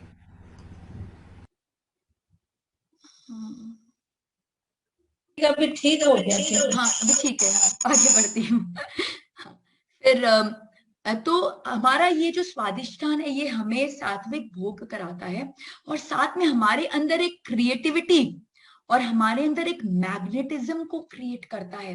हमारे अंदर एक चुंबकीय शक्ति आ जाती है जिससे हम राइट लोगों को, राइट सिचुएशन को हम अट्रैक्ट कर पाते हैं। तो ये रोल है स्वादिष्टान का। जितने भी लोग आप देखिए, जो फिल्म स्टार्स हैं, जो बड़े बड़े पॉलिटिशियंस हैं, जिनको हम आइडलाइज करते हैं, उनके एक सेल्फी के लिए हम घंटों घंटों इंतजार कर सकते हैं, उनका सबका स्वादिष्टान बहुत स्ट्रांग है, उनका शुक्र बहुत स्ट्रांग है, तभी वो अट्रैक्ट कर रहे हैं आप सबको। नहीं तो आप में और उनमें क्या डिफरेंस है? वही तो शरीर है जो आपका भी है और उनका भी है, बट आप उनके प्रति अट्रैक्टेड हैं, आप घंटों घंटों उनका इंतजार कर रहे हैं, उनकी व्यूज को सुनने के लिए आप सर्च करते हैं। तो ये है हमारा स्वादिष्टान चक्र। अब इम्बैलेंस से क्या होता है? जब स्वादिष्टान बहुत ब्लोन आउट हो जाता है, बहुत ज्यादा एनर्जी फ्लो करती है, तो वो हमें लेजी बना देता है, वो हमें भोगी बना देता है। हमें, जैसा कि मैं कह रही थी, तामसिक भोग बिल्कुल भोगी बना देता है, हमें बहुत सेल्फिश बना देता है, हम बहुत ज्यादा लोगों से सोशलाइज, हमें हर चीज, जैसा मैंने कहा, जीवन का आधार सम है, हर चीज समता में करना है। तो हमें, क्योंकि सम ही जीवन का मूल मंत्र है, सम्यक दृष्टि, सम्यक ज्ञान, सम्यक चारित्र, सम्यक, हमें सम्यक जीवन जीना है। तो टू मच सोशलाइज करते, बहुत एक्सट्रोवर्ट होते हैं, हर चीज के लिए कुछ ज्यादा ओवर एंथुजियास्टिक रहते हैं, विच इज नॉट ग्राउंडेड।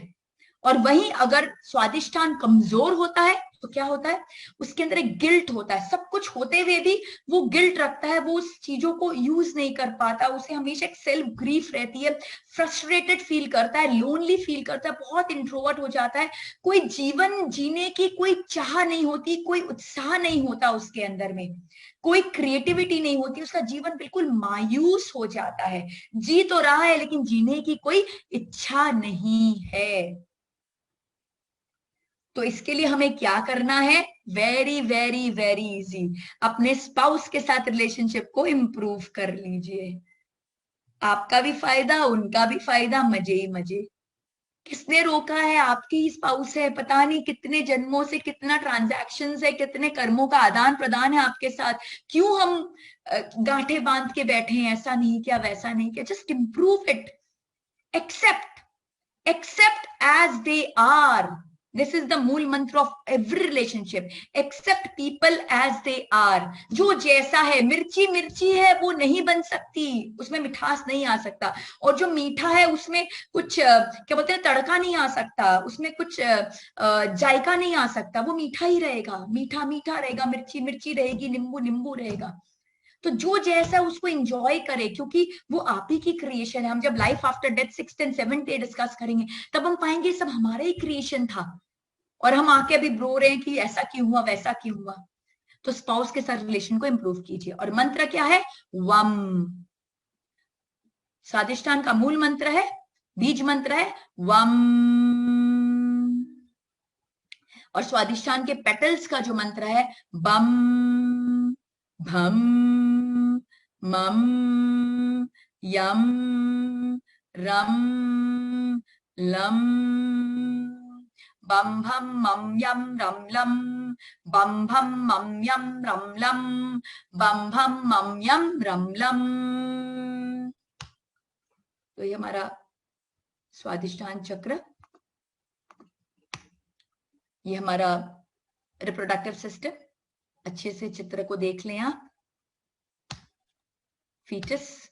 अब बैलेंसिंग करने के कुछ practical tips, create excitement in life, life में बहुत एक्साइटमेंट लेके हर एक्टिविटी को फन वे में कीजिए, इंजॉय करिए, क्वालिटी टाइम स्पेंड कीजिए राइट पीपल के साथ में रेगुलरली, अपने आप को लोनर नहीं बनाइए, जो लोग जो आपका वेवलेंथ मैच करता है उनके साथ टाइम स्पेंड कीजिए, और मटेरियल कंफर्ट्स को जुडिशियसली एंजॉय कीजिए, क्योंकि आप उसको भोगने के लिए आए हो, और जब तक आप उसको भोगोगे नहीं सात्विक तरीके से, जुडिशियसली सात्विक तरीके से, तब तक क्या होगा, आपकी वो तृप्ति नहीं होगी, और तृप्ति नहीं होगी तो आप मोक्ष मार्ग में आगे नहीं बढ़ पाओगे, क्योंकि वो आपको बार बार अटकाएगा।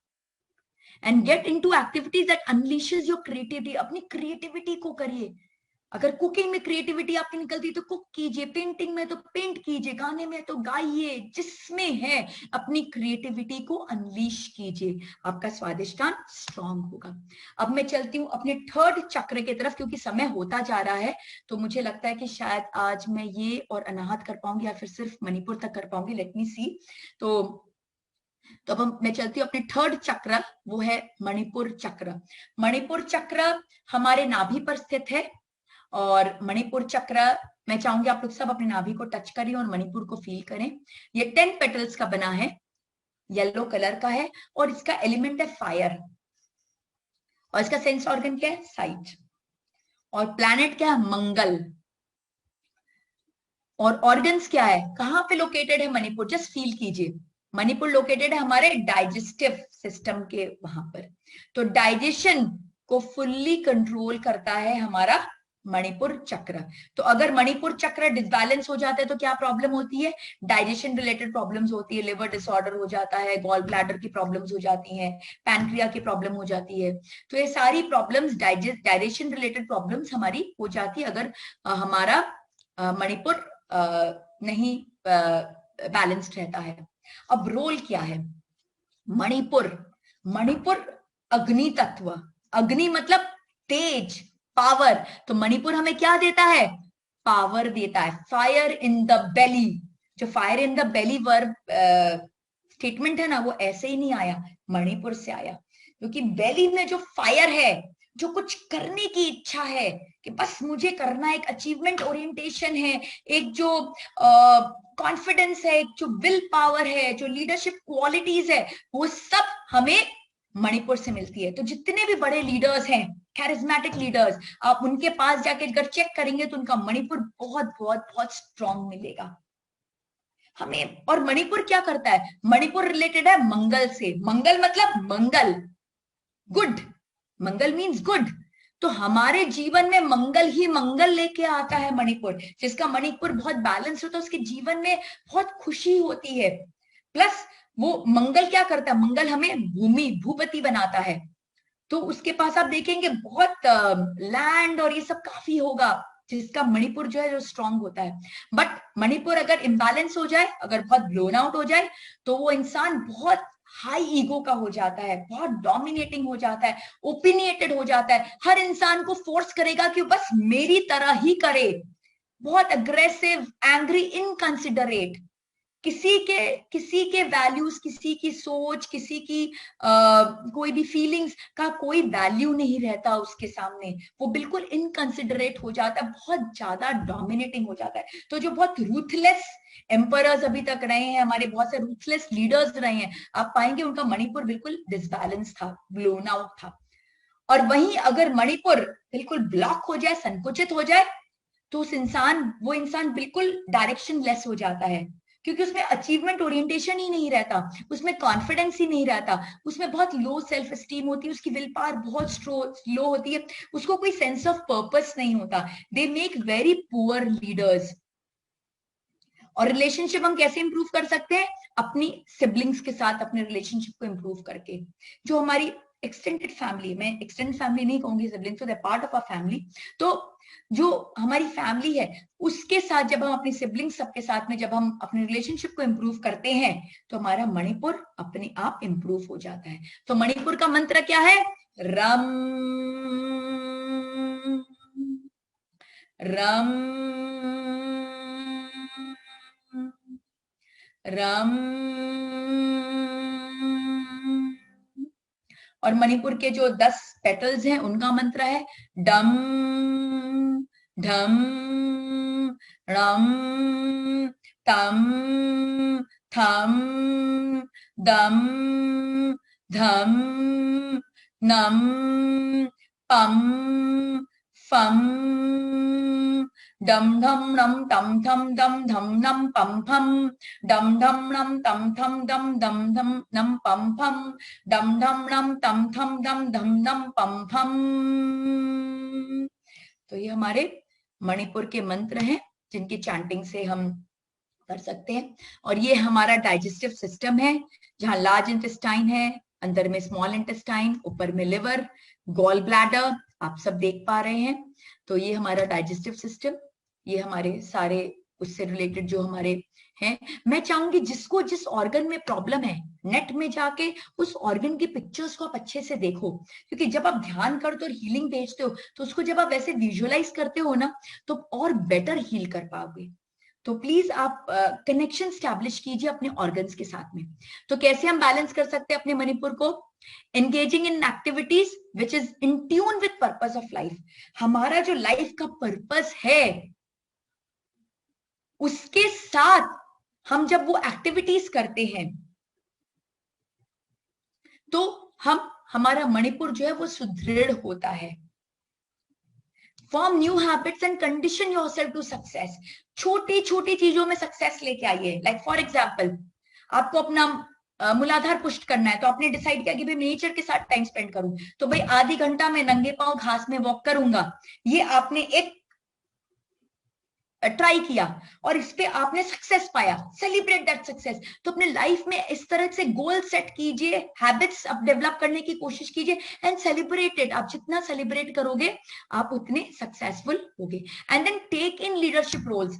जहां जहां मौका मिलता है पीछे मत रहिए, लीडरशिप रोल्स को लेने की कोशिश करिए and try to become a very good justified leader, a charismatic leader. तो जब जितनी लीडरशिप रोल्स को आप लोगे, आपका मणिपुर उतना स्ट्रॉन्ग होता जाएगा। तो ये था मणिपुर चक्र। अब हम आते हैं अनाहत में। तो मैं ऑर्गेनाइजर से पूछना चाहूंगी कि 5 मिनट में मैं अनाहत कर लूं कि हम कल के लिए इसको छोड़ दें। सोनल आज कर लो ये अनाहत। अनाहत कर लूं तो अनाहत आज अनाहत तक कर लेते हैं, फिर विशुद्धि, आज्ञा और सहस्रार, ये 3 चक्र हम कल कवर करेंगे। और हम एक लंबा मेडिटेशन करेंगे जिसमें हम अन्नमय कोश और प्राणमय कोश दोनों की हीलिंग करेंगे, चक्रा मेडिटेशन। तो अनाहत चक्र जो है वो हमारे वक्ष स्थल पर है, अनाहत चक्र।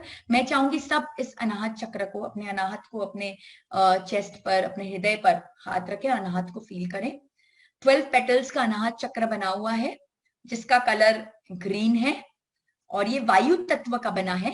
और सेंस ऑर्गन जो है वो टच, स्पर्श इंद्रिय से ये जागृत होता है। और प्लैनेट का है, क्या है? सूर्य। प्लैनेट है सूर्य। और ऑर्गन्स क्या है? अब आप फील कीजिए कहाँ अनाहत चक्र है, यहाँ। तो यहाँ पे कौन से ऑर्गन्स है? Circulatory and respiratory. तो सर्कुलेटरी एंड रेस्पिरेटरी ऑर्गन्स को फुल्ली कंट्रोल करता है। वहां पे थाइमस ग्लैंड है जो इम्यूनिटी बढ़ाता है हमारा, तो थाइमस ग्लैंड को कंट्रोल करता है। तो आज के परिपेक्ष में जो चक्र सबसे इंपॉर्टेंट है फॉर नाउ इज अनाहत चक्र, क्योंकि हमारे लंग्स, रेस्पिरेशन, यही सब में प्रॉब्लम हो रही है, हमारी इम्यूनिटी वीक हो रही है। तो इम्यूनिटी, लंग्स, रेस्पिरेशन, ये सब चीजों को कंट्रोल हमारा अनाहत चक्र करता है। तो अगर अनाहत चक्र नहीं प्रॉपर हो तो क्या होगा? रेस्पिरेटरी डिसऑर्डर्स हो जाएंगे, ऑक्सीजन की कमी हो जाएगी, हार्ट एलिमेंट्स होंगे, सर्कुलेटरी प्रॉब्लम्स होंगी, टच से रिलेटेड है तो स्किन डिजीजेस हो जाएंगी, इम्यूनिटी रिलेटेड प्रॉब्लम्स हो जाएंगी। तो ये सारे होंगे। अब इसको हम इंप्रूव कैसे करें? Very very important, and for today it is most important, because Anahata chakra अभी सबसे ज्यादा सुदृढ़ करने की हमें आवश्यकता है। तो अनाहत चक्र कौन से प्लैनेट से गाइडेड है? सूर्य से। तो सूर्य देवता की सबसे खास बात क्या है? क्या सबसे खास बात है? कि वो पूरे ब्रह्मांड को अपनी ओज से, अपने तेज से पूरे ब्रह्मांड का पोषण करते हैं। और पोषण करने का टाइम ये नहीं देखते कि कौन अच्छा है, कौन बुरा है, कौन कैसा है, कौन कैसा नहीं है। सब पर एक समभाव लाके वो पूरे ब्रह्मांड का पोषण करते हैं। उनके अंदर एक अनकंडीशनल लव की भावना होती है पूरे सृष्टि के प्रति।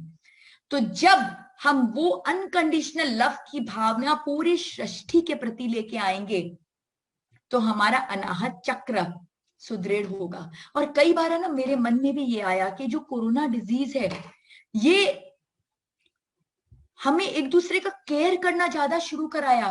क्यों? क्योंकि अब हमें मालूम है कि सामने वाला अगर बीमार है तो हम भी बीमार हो सकते हैं। तो जैसे ही सामने वाला बीमार होता है हम कोशिश करने में लग जाते हैं कि कैसे वो ठीक हो, वो बीमार ना पड़े। अब हम अपने साथ दूसरों का भी भला करने की कोशिश कर रहे हैं, क्योंकि उसमें एक सेल्फिश मोटिव ये भी जुड़ा है कि भाई वो ठीक रहेंगे तो हम ठीक रहेंगे, हम ठीक रहेंगे तो वो ठीक रहेंगे। क्योंकि ये डिजीज ने पूरी मानवता को एक चेन में बांध दिया है। और क्यों बांधता है? क्योंकि मानवता का सबसे बड़ा, बोलते ना कलयुग है, तो कलयुग जब आता है तो सबसे ज्यादा जो लॉस जो चीज का होता है वो है मानवता का। तो आज मानवता का सबसे बड़ा लॉस हो रहा था, तो उसी को शायद जोड़ने के लिए इस तरह का कुछ एक क्रिएशन हुआ। अब पता नहीं हम उसमें कितना इसको ठीक कर पा रहे हैं, बट यस, अगर हम अनकंडीशनल लव की भावना को लेके आएंगे तो हमारा अनाहत सुदृढ़ होगा और हम इस वर्तमान कंडीशन को हैंडल करने में और भी ज्यादा सक्षम हो पाएंगे। अनकंडीशनल लव, कंपैशन, रिस्पेक्ट, ये सारी चीजें अनाहत हमारे अंदर लेके आता है। और जब अनाहत इम्बैलेंस हो जाता है तो क्या होता है? जब अनाहत बिल्कुल ब्लॉक्ड हो जाता है, संकुचित हो जाता है, तो हम बिल्कुल कोल्ड हार्टेड हो जाते हैं, हम अनफॉरगिविंग हो जाते हैं, हम बहुत सेल्फिश हो जाते हैं, हम नॉन कोऑपरेशन के एटीट्यूड में चले जाते हैं, हम डिसरेस्पेक्टफुल हो जाते हैं, हम लोगों की मदद नहीं करना चाहते, हमारी रिलेशनशिप सबके साथ बिल्कुल खराब हो जाती है। एंड वही जब अनाहत बहुत ज्यादा ओपन अप हो जाता है तब हम क्या करते हैं? हम अपने आप को मसीहा समझने लग जाते हैं और and we cross all our limits to help others. but then there is a problem there. We interfere into their personal space. हमें ये बात बहुत जानने की जरूरत है कि हर चीज में संभाव रखना है। अगर हम किसी की मदद भी कर रहे हैं तो भी संभाव से करें। अगर सामने वाला हमारी मदद चाह ही नहीं रहा, फिर भी हम एक मसीहा की तरह हम पीछे लगे हैं, तो वो करेक्ट नहीं है, क्योंकि हम उसके कार्मिक साइकिल में हस्तक्षेप कर रहे हैं। मे बी वो उसको एक्सपीरियंस करना चाहते हैं, हमें नहीं मालूम। एंड हम किसके कॉस्ट पे कर रहे हैं? हम अपने पर्सनल लाइफ के कॉस्ट में कई बार करते हैं, which is again not good, because हमारी जो सोल फैमिली है वो डिस्टर्ब हो जाती है उससे, जिनके प्रति हमारा कर्तव्य सबसे ज्यादा है। संसार के प्रति तो है, लेकिन सोल फैमिली के प्रति हमारा कर्तव्य सबसे ज्यादा है। तो हम उनके तो हमें समभाव लाना है, हमें संसार का भी करना है, अपनी फैमिली का भी करना और अपना भी करना है। तो हमें कभी अपने लिमिट्स को क्रॉस करके किसी के पर्सनल लाइफ के अंदर इंटरफेरेंस नहीं करना चाहिए, because that is an interference in the कार्मिक cycle which is not recommended at all. तो हमें मदद करनी है और जरूर करनी है, क्योंकि अगर हम नहीं करेंगे तो हम सूर्य की तरह तेजस्वी नहीं हो पाएंगे, और अगर हम तेजस्वी नहीं हो पाएंगे तो हमारा जो अनाहत है वो पुष्ट नहीं हो पाएगा। और आज के दिन में हमें अपना अनाथ पुष्ट करना बहुत जरूरी है। तो पुष्ट करने का एक और बहुत सरल उपाय है, वो है फादर के साथ अपने रिलेशनशिप को इंप्रूव कर लीजिए। सूर्य प्रतीक है पिता का, तो जिसका अपने पिता के साथ बहुत अच्छा रिश्ता है उसका सूर्य बहुत तेजस्वी ओजस्वी होता है, और जिसका अपने पिता के साथ उतना अच्छा रिश्ता नहीं होता उसका सूर्य ढल जाता है, उसका अनाहत जो है वो संकुचित हो जाता है, इम्बैलेंस हो जाता है। तो अपने पिता के साथ, और पिता के साथ रिलेशनशिप ठीक करना तो कितना इजी है, वही तो है जिन्होंने आपको इस जीवन में आगे बढ़ाया। उनके साथ क्या गांठे बांध के रखे हो आप? मतलब किसके साथ बांधे हो? अपने माता पिता के साथ। क्या क्या मिलेगा आपको उनके साथ कुछ भी गांठ बांध के? तो बिल्कुल ऐसा नहीं करें, रिलेशनशिप इंप्रूव करें और अपने जीवन में आगे बढ़े। और मंत्र क्या अनाहत का? यम यम यम।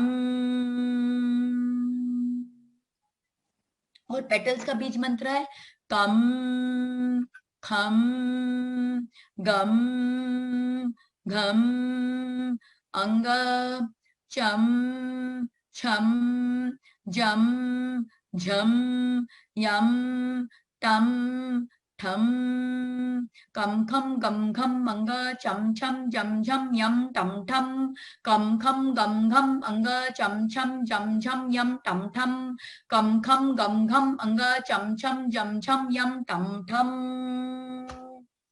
तो ये आपका सर्कुलेटरी एंड रेस्पिरेटरी सिस्टम के फोटोज। सोनल, हाँ बस हो गया। Practical solution for balancing Anahata, acts of loving kindness by helping others within limits, जैसा कि मैंने कहा। Attitude of gratitude is the मूल मंत्र। मूल मंत्र हमेशा ग्रैटिट्यूड की भावना रखें। Always seek forgiveness and give forgiveness, हमेशा क्षमा का भाव खुद के लिए भी और औरों के प्रति भी। And accept people as they are and don't जज। मैं चाहूंगी इसका आप एक फोटो क्लिक कर लें, क्योंकि ये अगर आपने 4 चीज अपने जीवन में फॉलो कर ली तो आपका अनाहत बहुत बहुत बहुत स्ट्रॉन्ग रहेगा।